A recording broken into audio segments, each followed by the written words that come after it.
little something like this.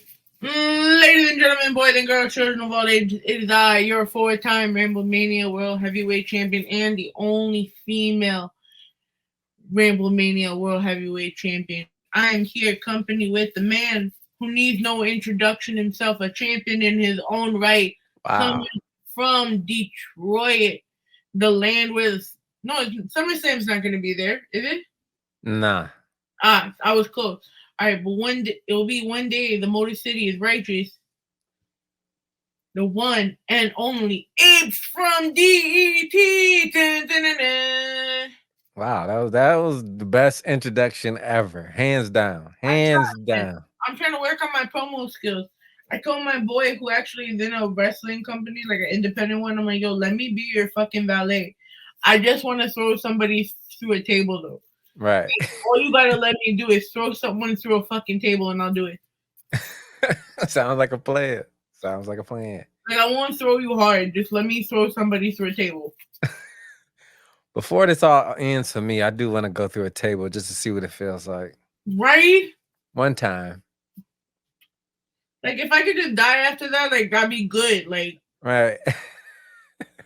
listen, everyone has their own bucket list of shit they want to do. Mine is like having a tables, ladders, and chairs match. Right. What about you? Mine's is just to hold a championship one day. I would have loved to do that. With that Shawn Michaels pose in the middle of the ring, holding it. That would have been dope. That's a bittersweet victory right there. It's like that would have been dope. Yeah. I feel like everybody do that pose now too.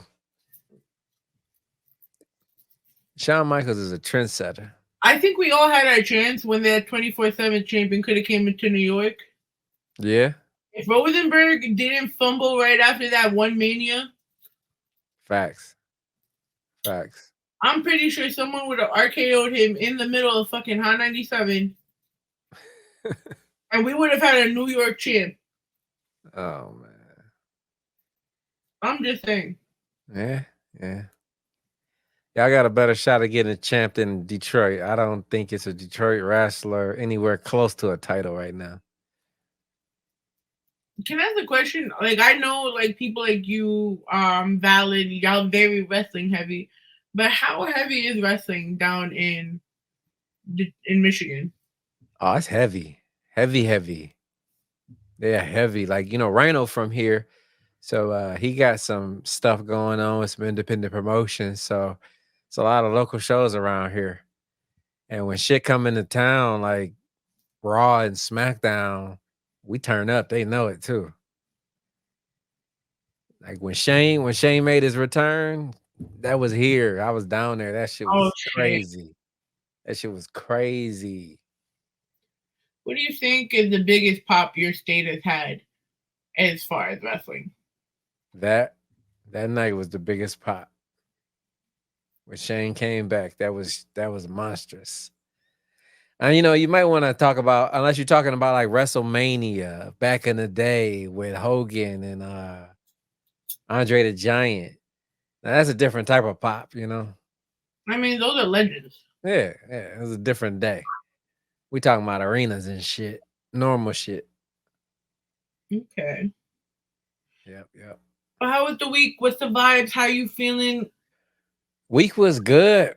I am enjoying professional wrestling at the moment. I'm talking top to bottom, all levels, all shows, all brands, every federation. It's just a great time to be a professional wrestling fan right now.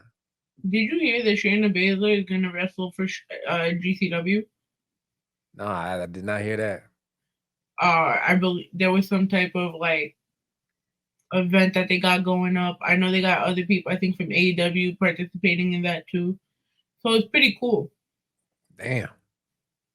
They letting her stay in her WWE contract and go out and do this. Damn, that's okay. Listen, remember, there's no McMahon there anymore, so that's yeah. Maybe that forbidden door might be opening up a little wider. We'll see. We'll see how wide it open up, though. Listen, man, I'm pretty sure we're not gonna get no AEW run for a while. Hell no. You're not gonna see that for a minute. It's gonna be Triple H like that competition. Mm-mm. He like that. He from that era. Is it really competition though? Because right now WWE No, kind of no. AEW out of the water. Yeah, it's definitely not competition. There's definitely a clear big brother and a little brother, but little brother always grows up someday, so you have to keep an eye on him. And I think that's the competition right there. Knowing in the future he's going to grow up.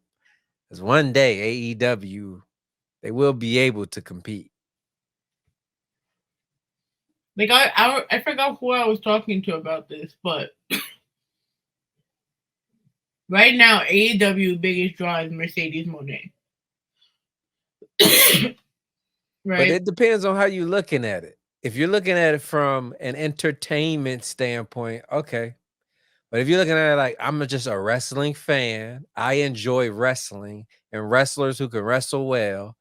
AEW might have the best roster right now of just wrestling ever assembled. Oh, Ever. yeah. Ever. I like the blood. But the storylines is what stops them from being like an epic competition with WWE. They don't have storylines. They can't match their wrestling with their entertainment. They're too off scale. Yeah, and on top of that, they can't keep everything the fucking faction. Yeah. Yeah.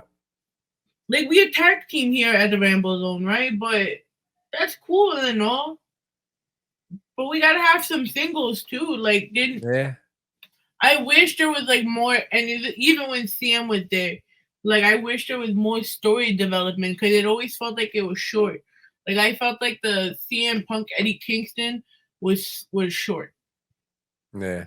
I feel like it could have been more build up. But Even that could have had something to do with CM Punk. So was a lot of bullshit with that.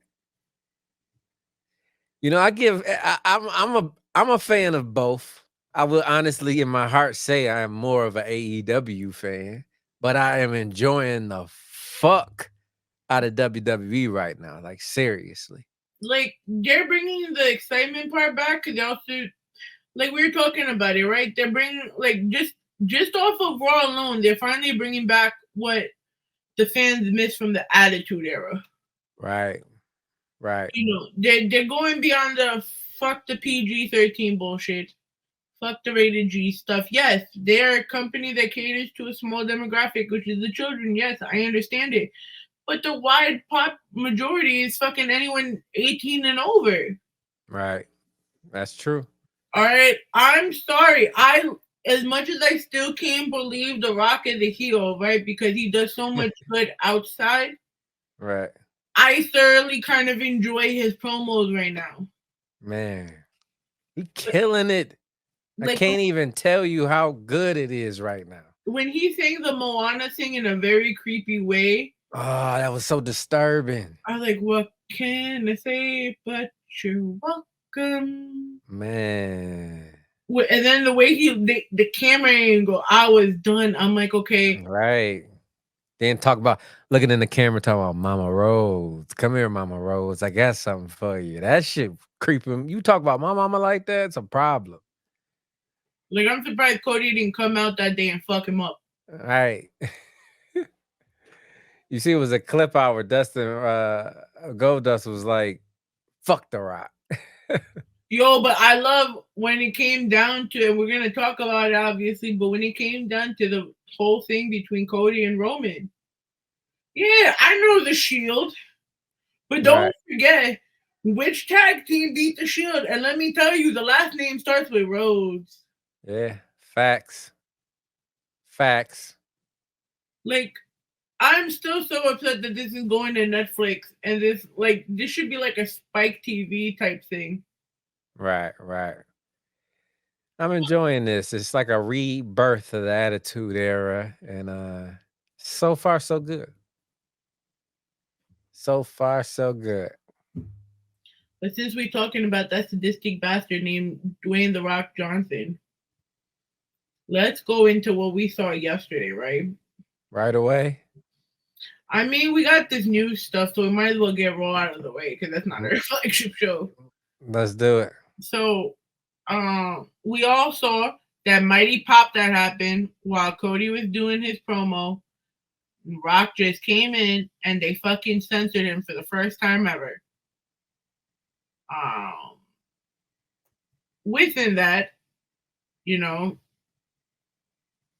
he removed his weight belt and he's talking about how he's gonna fuck him up and leave you bleeding before the fucking night is over.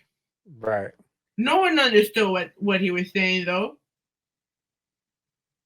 Until motherfucker takes the belt and smears fucking Cody Rhodes' blood all over it.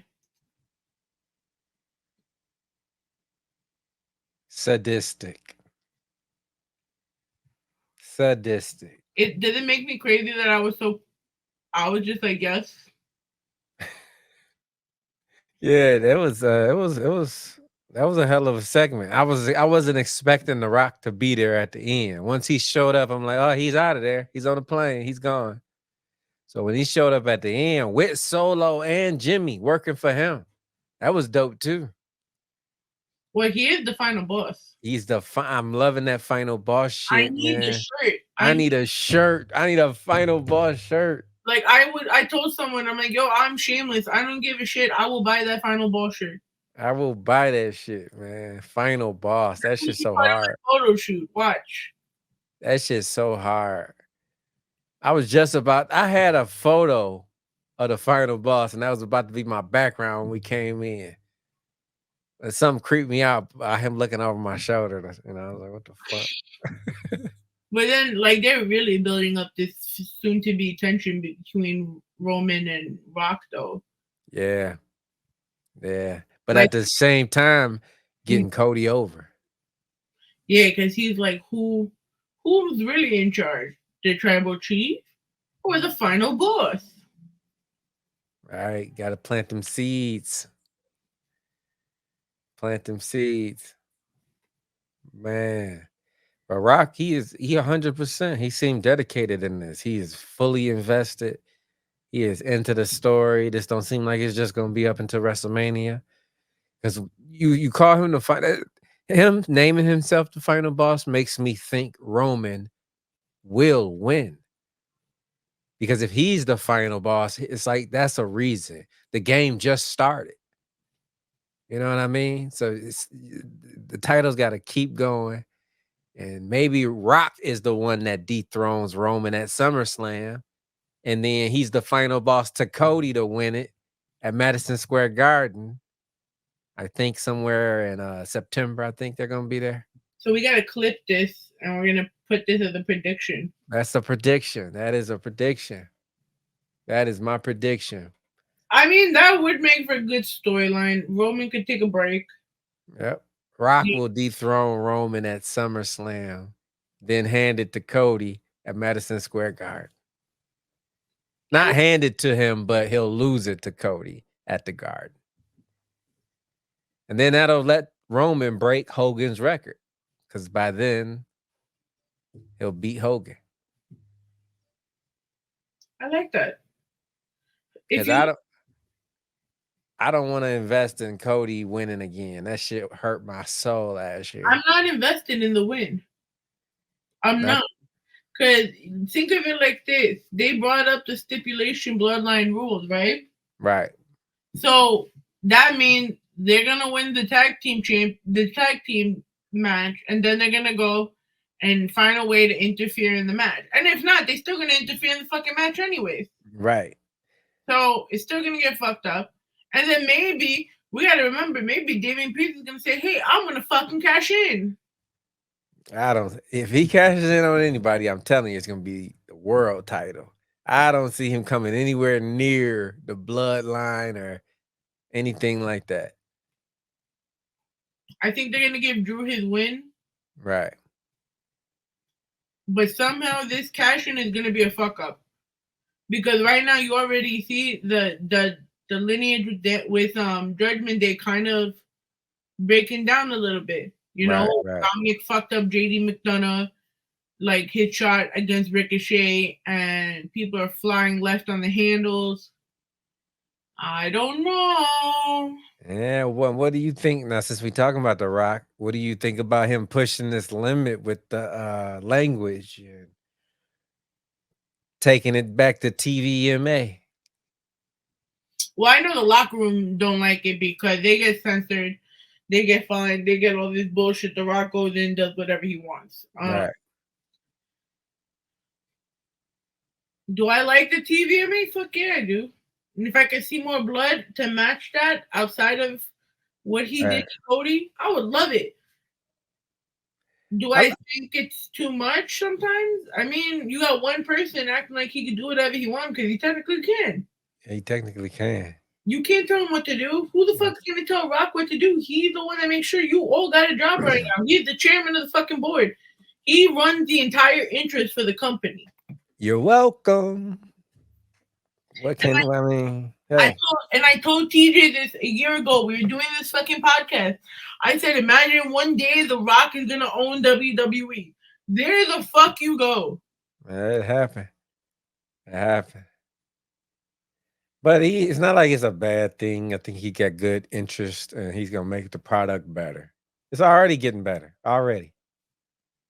Like, I'm not Already. bored anymore. Right. I'm not I have no, I take it back. I have bored moments. I guess we'll get into it when we talk about SmackDown. It's bored moments, but overall the show is much, much improved. Much improved. And we got a lot of things heading towards Mania right now. And everything positive. You know, we got CM Punk gonna be a guest commentator during the Seth and Drew fight. That seems a little disrespectful. Oh, it's gonna be hella disrespectful. I love it. First Right. of all, that promo yesterday was hella disrespectful. I fucking loved it. Drew Right. in there, legs crossed with his kilt on. I loved all of that. I love Seth. Seth has to me, I have never been a fan of Seth on the mic, but this run right here, he has been going to new levels, and I just got to clap it up for I him. always love Seth. I hated it, like even when he betrayed the Shield, like it was that love you hated to have, but then Right. like I wasn't a fan during his Messiah time. I thought it was annoying. Oh yeah, I wasn't a fan of Messiah. I love Drip God. The Um, architect, of course. the Architect is his legendary one, his Yeah. underdog phase when it was with Trips. Yep. Um, but I love his callousness right now. He gives you Macho Man Randy Savage vibes in the attire, Yep. right? Yep. Like you know it's influenced by him. But you have the attitude, like his attitude in the Shield, but enhanced. Right.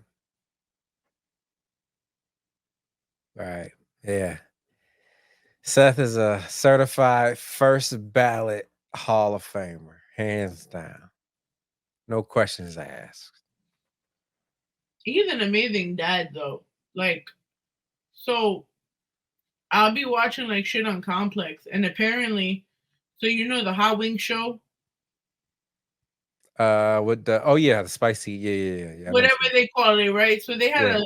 a smaller version of that, right? And they put people who are celebrity couples, whatever, or fan members or shit like that. So they had Seth Rollins and Becky Lynch. Yeah. Okay.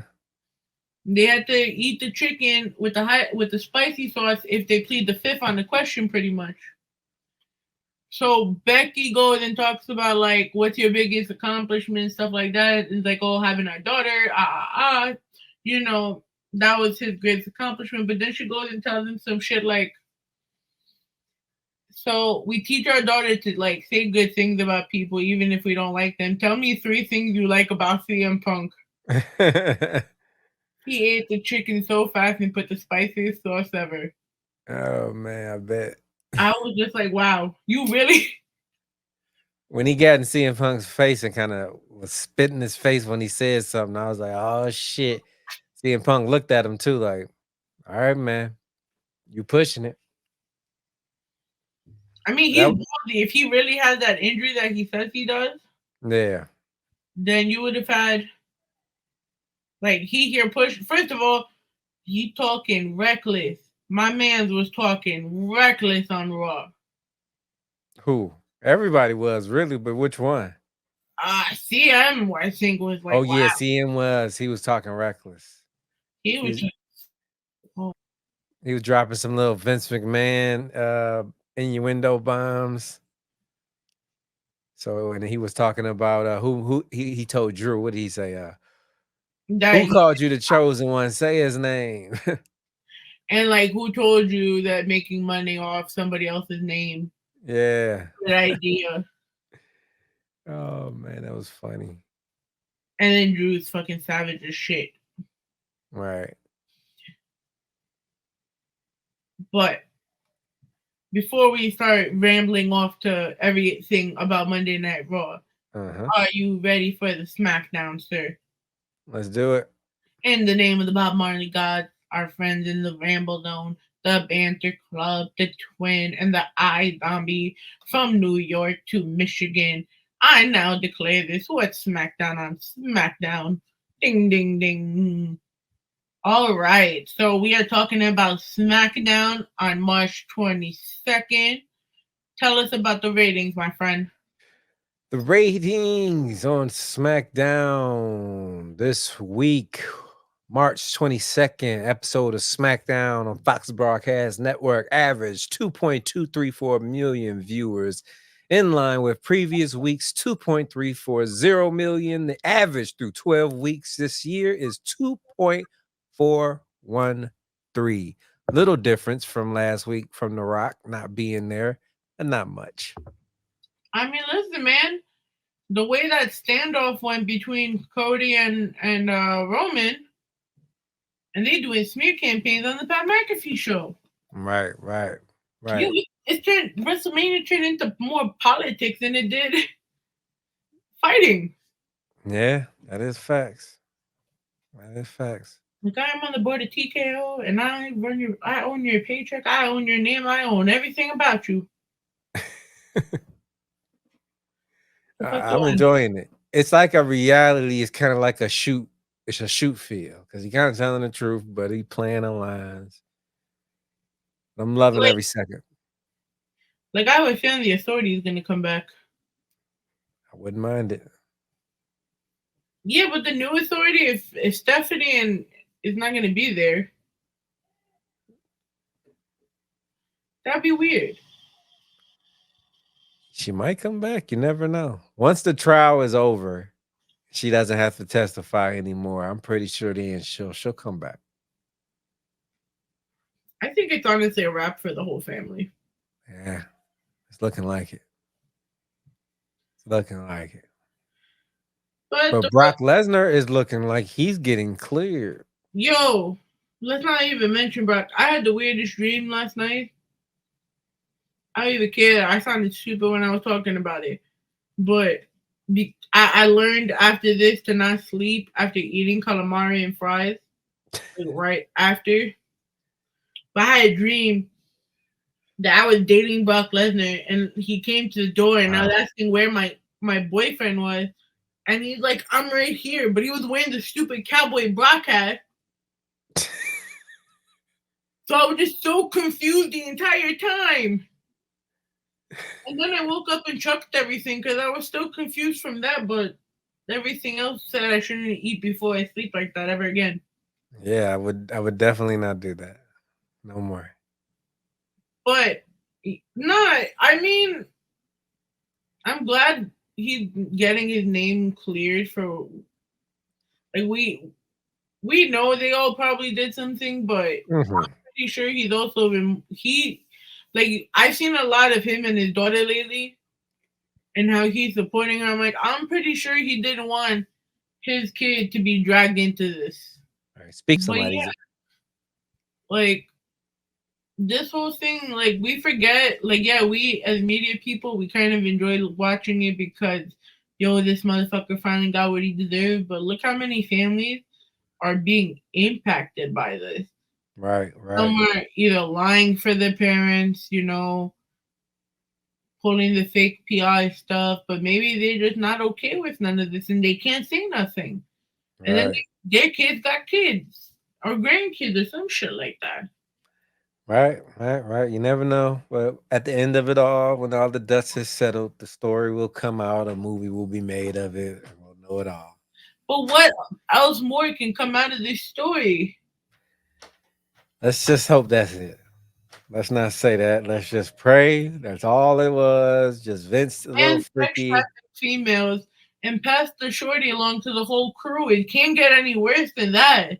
Yeah, well, yeah, Diddy thought the same thing, and he got raided yesterday. He got raided and there was a whole fucking tunnel under his apartment, under his mansion, fam.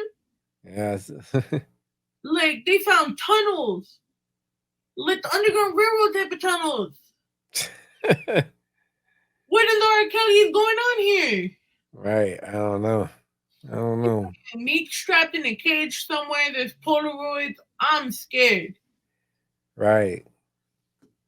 And Man, he it's had, the beginning of the end for him. he needs to admit he killed Pac though, and then Pac could come back from Cuba. Oh, Pac in Cuba. Mm-hmm. Remember, there's no record of his funeral. Facts. It is a fact. That Okay, is a fact. we don't know if they took him like one of those soap operas and flew his body to a medical facility. We don't know. Yeah, we don't know. We don't know. We might find on our laps one day a new Tupac album. We'll never know why, but it will be there. I'll take it though. Yeah, right. Whatever it is. I'll definitely. We on the road to WrestleMania in Milwaukee, Wisconsin.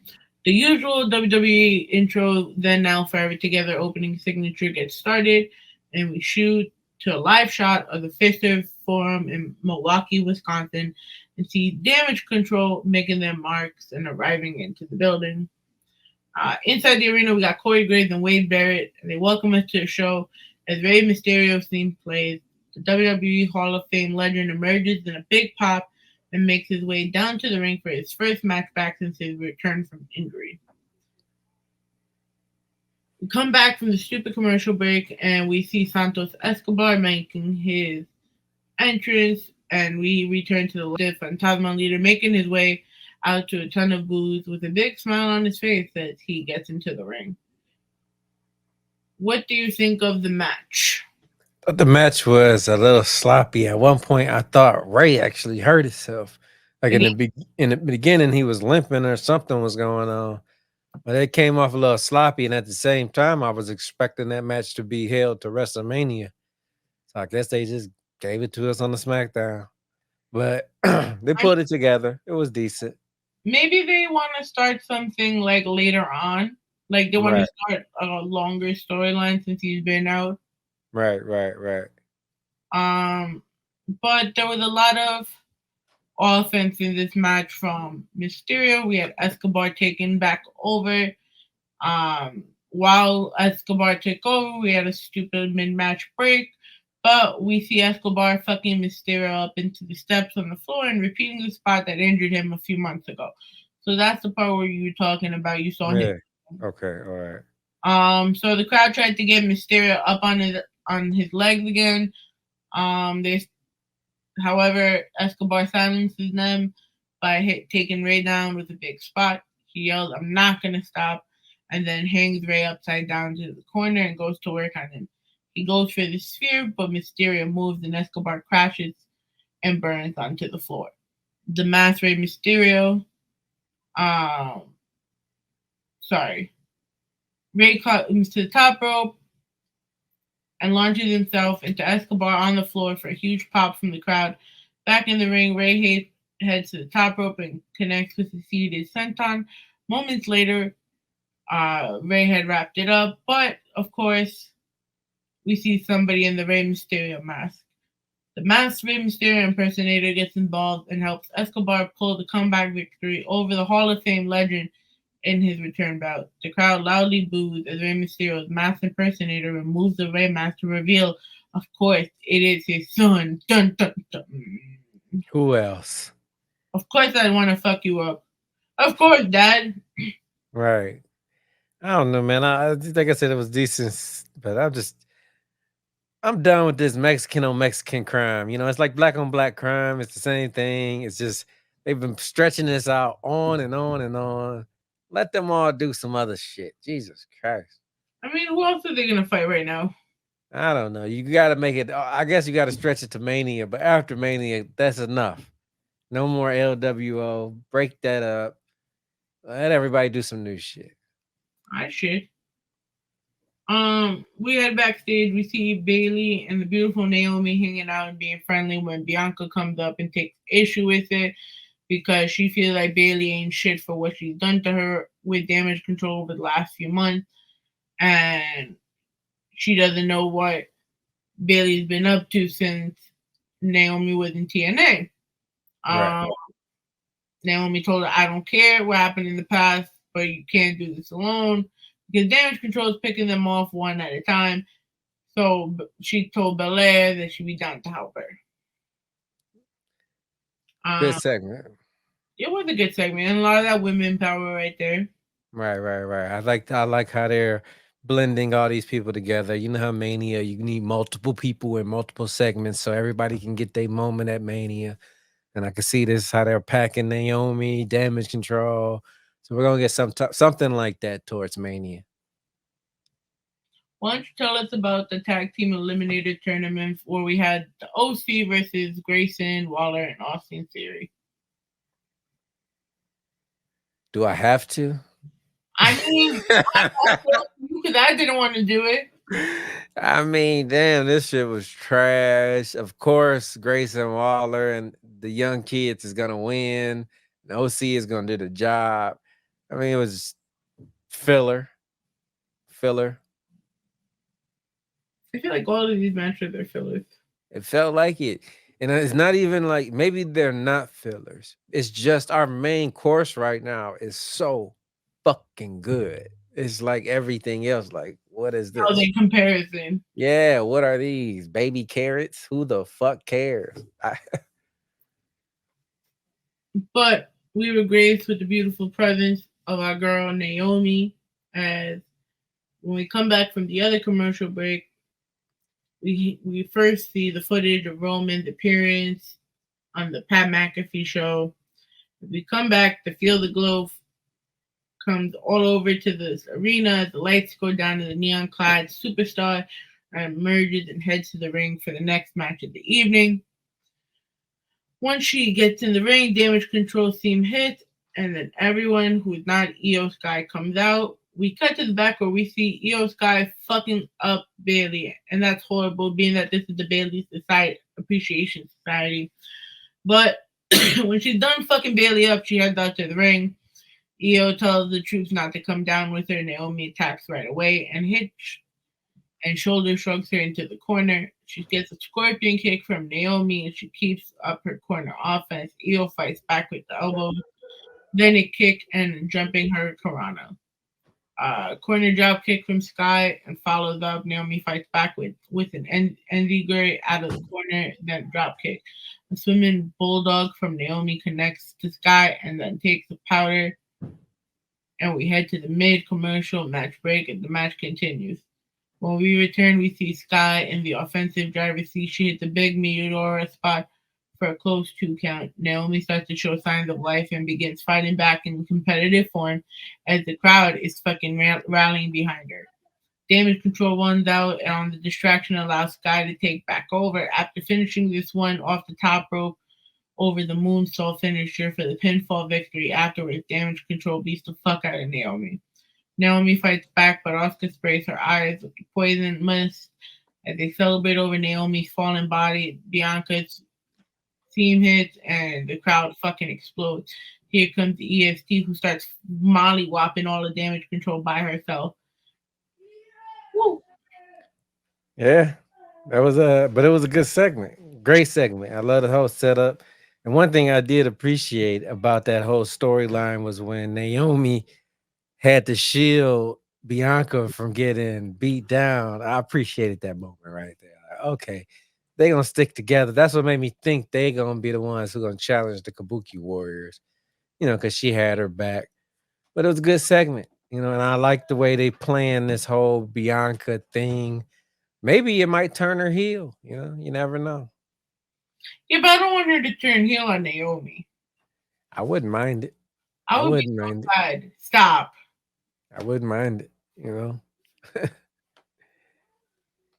Because she's very hesitant to help Bailey, and she's coming off heelish.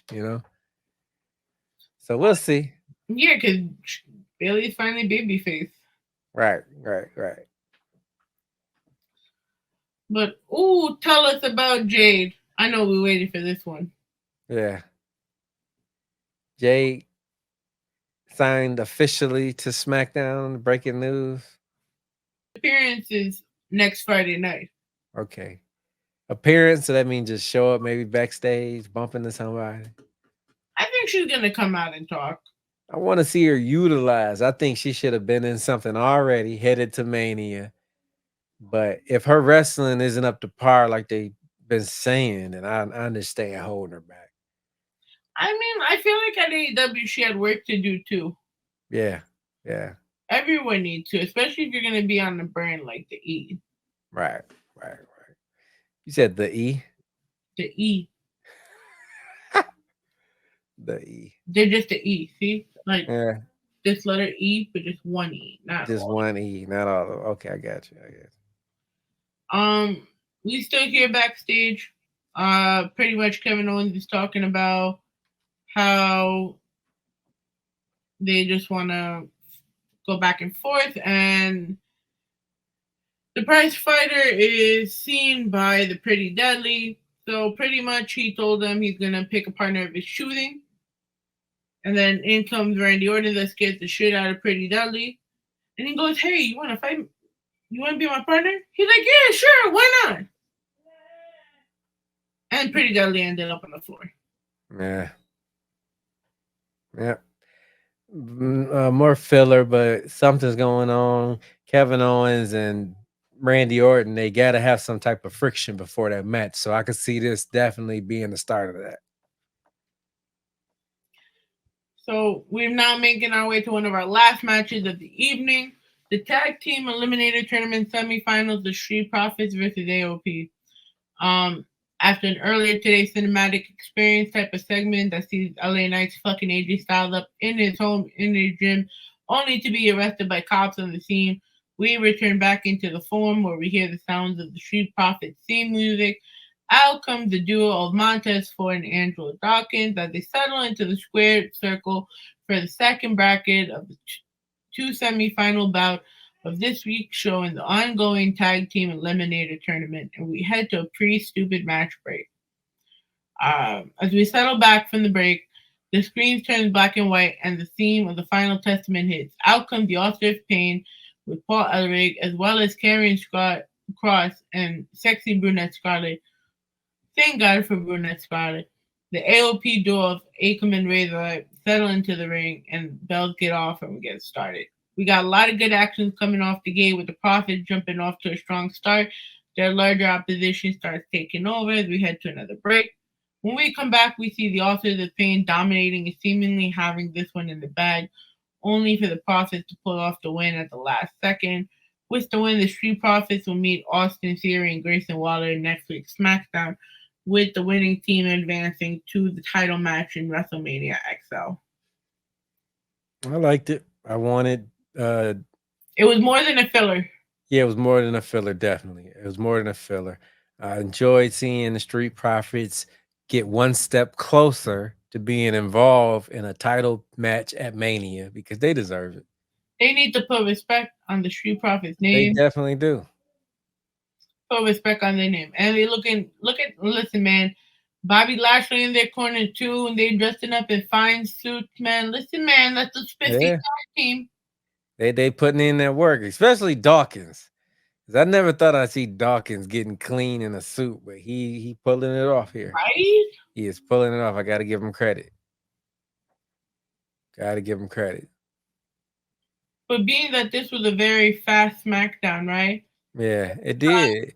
It For blew by because we was all waiting for the main event, which really wasn't a match, It but wasn't a match. It was just a face off. It was like They were building up the tension. I genuinely, because I didn't watch this live, I was a little, like, probably like an hour or so behind. So I fast forwarded all the way to the end, watched that, and then went back and watched everything else, just only because I knew, you know, this is my job. Yo, we hit backstage. The wise man of the bloodline, Paul Heyman's on his phone talking to Roman, tells him that he's seen and been told with his own eyes and ears that Cody Rhodes is here and a loan is requested. Your public awaits, my tribal chief. When we return, the sounds of Roman Reigns, and here comes the tribal chief to a big pop. WWE reigning Universal Champion slowly makes his way down to the ring for his one-on-one face-to-face showdown with his WrestleMania opponent, Cody Rhodes. We enter the ring. The ones come up. Motherfucker says, acknowledge me. And then he says it here himself with only the wise man, who is no physical threat to anyone. We go to another break. Cody makes his way out to the ring after he was summoned by Roman after the break, and he settles in the ring by himself as he promised he would. Cody says if Roman is here by himself, then he is a man of his word, and he too is by himself. Roman cuts him off and says, you stupid, you bitch ass. Talks about Cody is dumb to be out here by himself.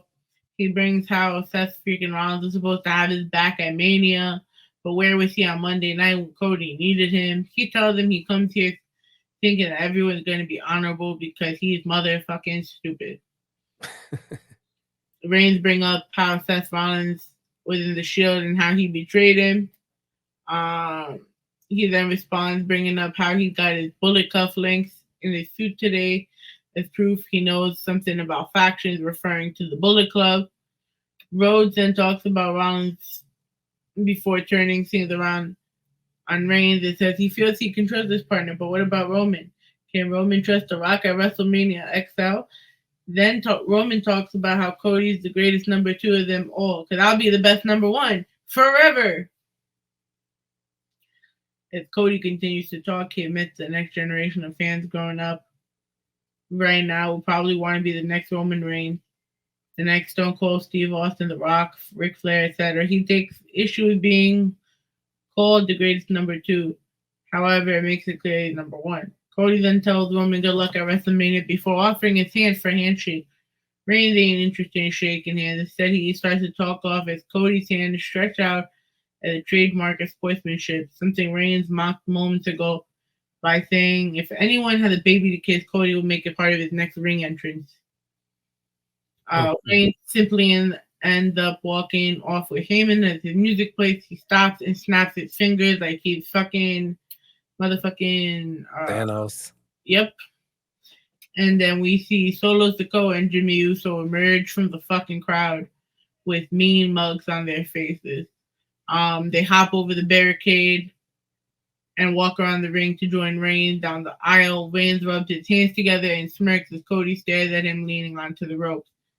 The commentators pouring out how Cody is standing his ground despite the bloodline seemingly preparing to attack.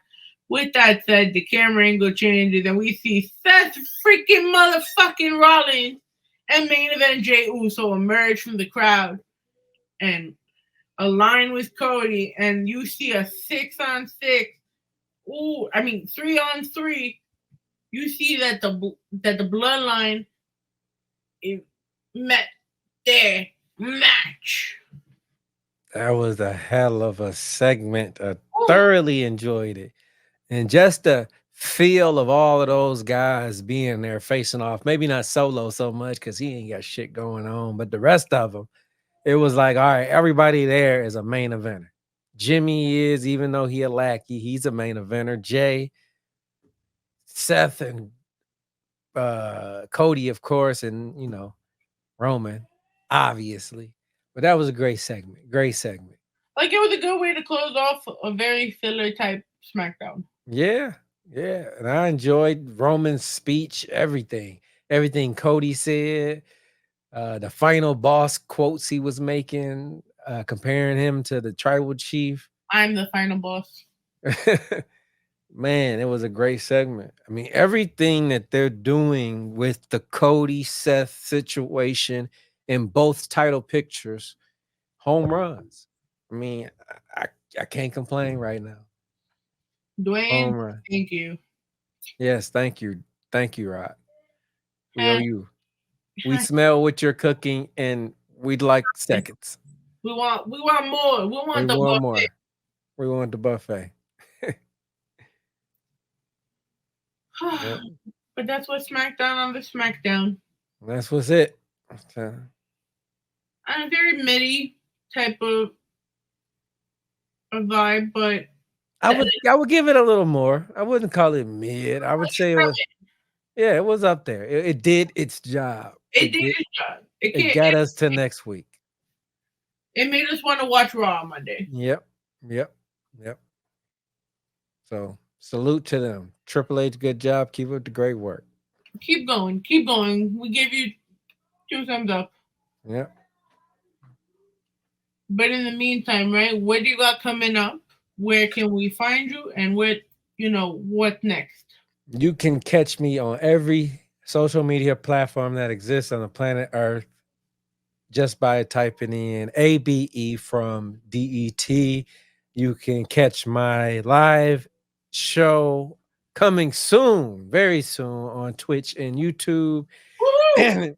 You can also catch me and a couple of my buddies. We got a wrestling podcast called the Holy Shit Podcast. You can catch us on there pretty much every single day. Holy shit.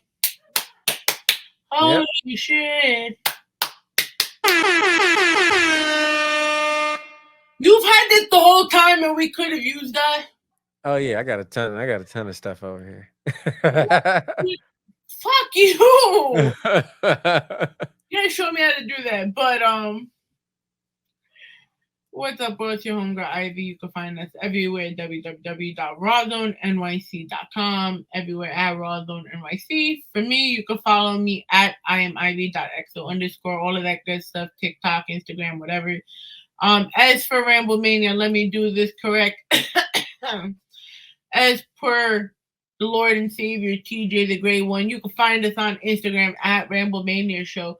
Find us on Twitter at Ramblemania. Facebook.com/Ramblemania Show, as well as our group, Ramblemania Show's Banner Club, where we and other wrestlers and podcasters that we associate with post all of our goings on. For audio, we are everywhere audio is found.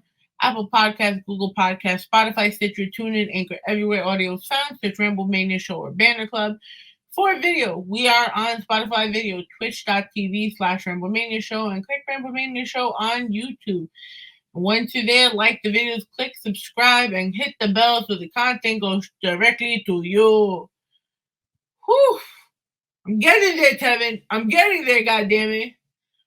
Follow iZombie, TJ the Great One, 6XL, Dave, Abe from DET, and everyone that fucks with the Ramblemania and the Raw Zone movement. From myself and the good man over here, we bid y'all a 2 sweet. And then go fight and appointing goodies. Yeah. All right, let me turn this off.